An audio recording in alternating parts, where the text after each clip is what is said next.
Hey friends, thanks so much for being here. Today I'm going to show you how to make a paper snowflake using printed papers, and I will show you one design, and it's simple, it's easy to draw, so if you're not good at drawing, don't worry about it. I'm not either. Let's get started. Okay, I have these two papers. These are from one of my digital paper packs. I'll put a link below in case you want it for yourself. I'm going to choose the green paper to start with.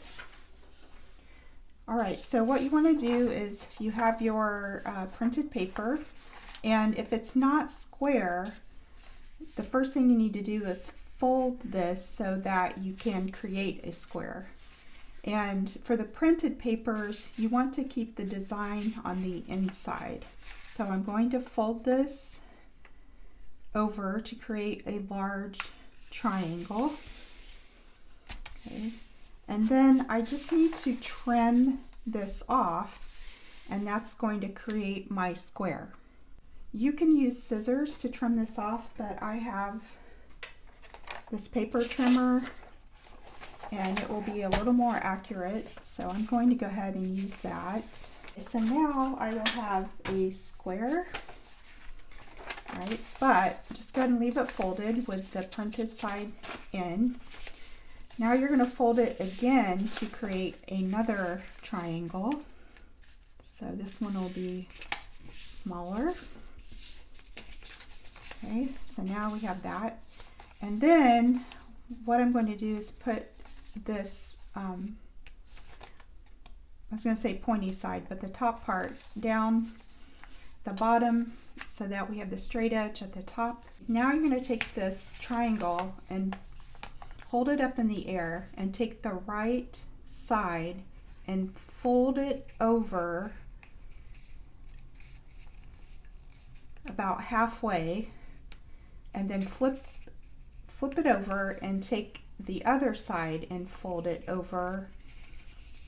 And the idea is you're going to want to create 3 layers that are roughly the same size. Okay, so I have my top layer and my bottom layer, and then there's one in between. So I'll do all of that again. I'm going to take the right side, flip it over to the left about halfway, turn my paper over and take the other larger triangle and fold it again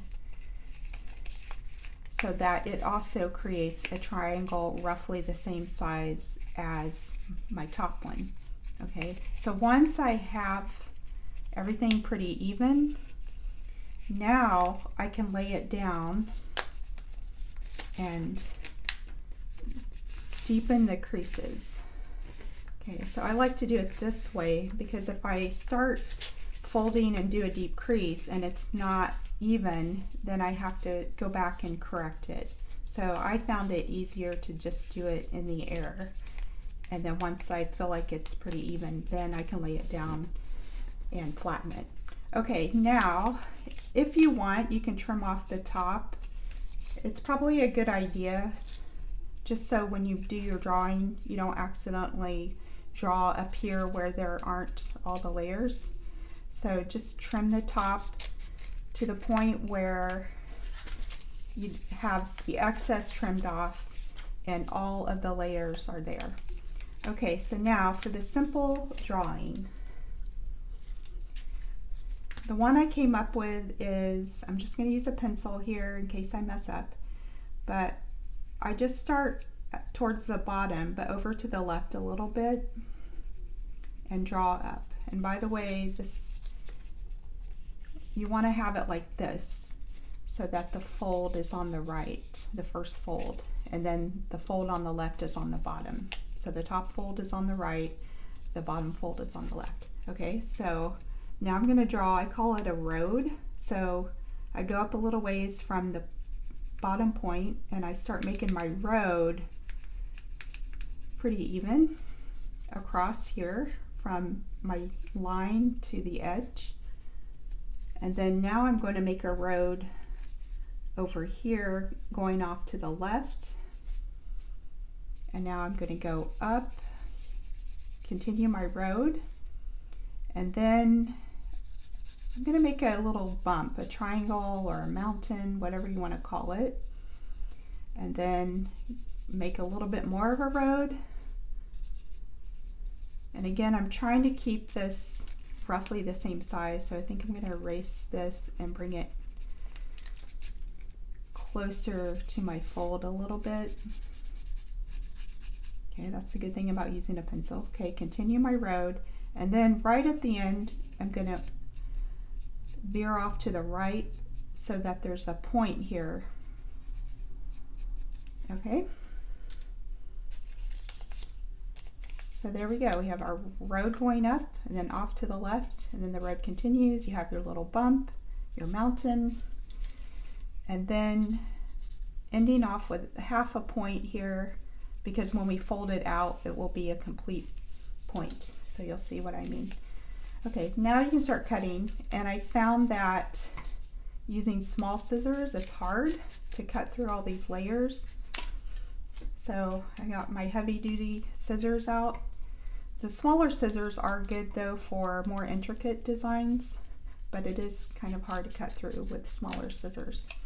Okay, I'm going to cut the rest out off camera, and then we'll unfold it on camera. So I've cut this out. I'm going to unfold it and we'll look at the end result. Okay, so here is our basic snowflake. No, it's not super fancy, but it's effective. It's cute. I'm going to make one out of the red paper off camera, and then I'll show you both of them side by side. Okay, here are my two snowflakes, green and red, and I will probably end up putting these on the wall somewhere using painter's tape. But another idea is to take ribbon or thread and loop it through the snowflake and tie it, and then you can hang them on your tree, on your mantle, on your doorknobs, just wherever you can think. So it's great that they have these holes where you can just loop ribbon or thread through, and that way you can hang them up. You can even hang them from the ceiling, so it looks like they're falling down into your room. That's all I have for you today. I hope you enjoyed this video and learned something, and I hope you'll come back. In the meantime, take care. Bye.